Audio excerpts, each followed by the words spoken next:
Assalamualaikum warahmatullahi wabarakatuh. Halo semuanya, kembali lagi sama aku, Nona Irma Susanti.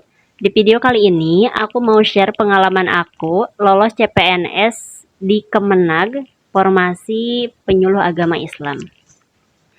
Jadi sebenarnya aku nggak berekspektasi ya bakal sampai ke tahap ini, karena memang seperti yang kita tahu banyak sekali yang daftar CPNS ini. Bahkan ada ribuan orang yang daftar, sedangkan formasi yang dibutuhkan hanya beberapa gitu.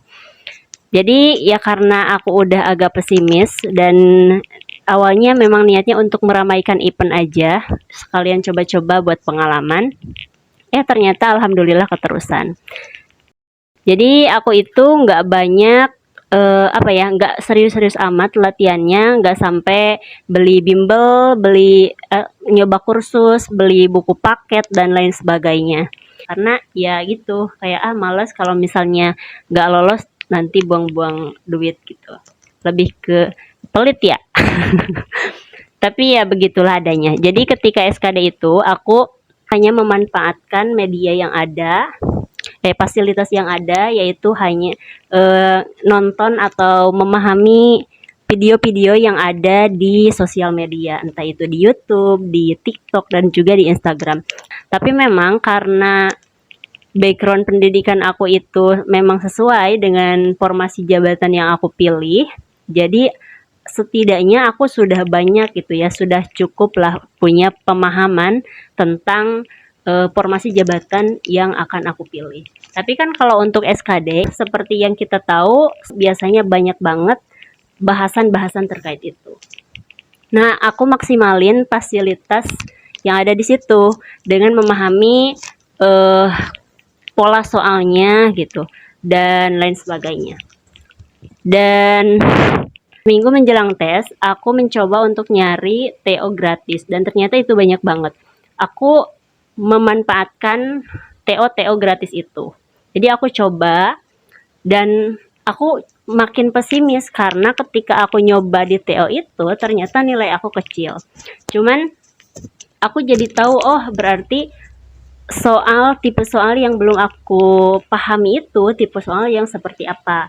Nah, jadi langsung aku nonton lagi tuh video-video pembahasan terkait soal-soal yang memang belum aku pahami.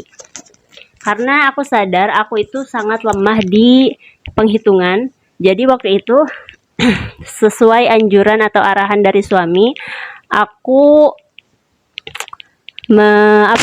lebih memahami soal-soal di TKP dan TWK. Jadi intinya di soal itu kita harus profesional, harus menempatkan diri sebagaimana kita di jabatan yang tertera di soal tersebut. Jadi intinya kita harus profesional. Itu mungkin pola atau pemahaman yang aku terapin tentang soal TWK dan TIU. Dan untuk TIU, karena aku memang lemah di penghitungan, jadi aku lebih banyak memahami soal-soal yang figural. Kebetulan juga nih, alhamdulillahnya, yang keluar itu soal figural banyak banget, bahkan sampai 10 soal figural. Dan insya Allah aku yakin untuk soal figural itu aku bener sih, karena memang aku belajar berulang-ulang itu soal figural dan juga soal pecahan. Nah, jadi aku sedikit memahami soal itu. Ketika soalnya keluar, jadi aku bisa menjawab. Jadi begitu, untuk SKD, aku memanfaatkan media yang ada, menggunakan YouTube, TikTok, juga Instagram, serta arah dari dan pengalaman orang-orang. Untuk SKB, aku bingung lagi karena ya seperti yang tadi diceritain, aku gak berekspektasi bakal lolos karena banyak yang daftar juga, saingannya banyak, dan aku lihat background mereka itu kayak hebat-hebat, pinter-pinter gitu. Jadi aku udah pesimis duluan. Lagi-lagi aku nggak mau rugi ya intinya. Aku nggak mau ngeluarin budget untuk kursus, terus kayak beli TO dan lain sebagainya. Ya kayak malas aja gitu. Jadinya ketika SKB aku banyak nonton pengalaman orang di YouTube, sama ada juga ya beberapa bahasan di YouTube tentang SKB sesuai jabatan yang pilih. Dan kemudian aku mencari itu di pembahasan tentang kisi-kisi yang di-share di grup, aku cari gitu pembahasan-pembahasannya yang belum aku pahami.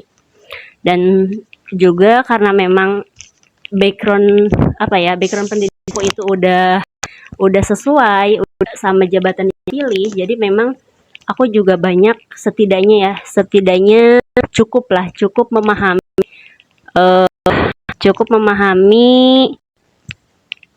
materi-materi yang ada di kisi-kisi. Jadi di SKB itu aku memang kebantu banget sama kisi-kisi dan info-info yang ada di grup WA ataupun grup Telegram. Dan alhamdulillah aku di SKB juga dapat ranking yang cukup lumayan aman gitu. Jadi intinya kepada teman-teman, kalau misalnya kita nggak punya budget untuk beli bimbel, beli kursus, beli paket TO, jangan berkecil hati karena masih banyak fasilitas-fasilitas gratis yang nggak harus keluarin biaya yang bisa kita coba. Yaitu dia salah satunya dengan kita nonton pengalaman orang, kemudian kita nyimak atau memahami gitu, belajar lewat YouTube, lewat TO gratis yang ada di Google, dan juga baca-baca gitu, baca-baca terkait materi yang ada di kisi-kisi. Kemudian yang paling penting itu pastikan kita join grup, karena menurut aku grup itu sangat membantu. Jadi untuk teman-teman yang mau daftar CPNS juga, kalian bisa mencoba cara yang aku lakuin di CPNS kemarin. Semoga teman-teman yang nonton video ini dimudahkan dan dilancarkan segala urusannya, dan juga bisa segera lolos di CPNS selanjutnya. Amin ya Allah ya Rabbal Alamin. Sampai jumpa di video selanjutnya. Wassalamualaikum warahmatullahi wabarakatuh.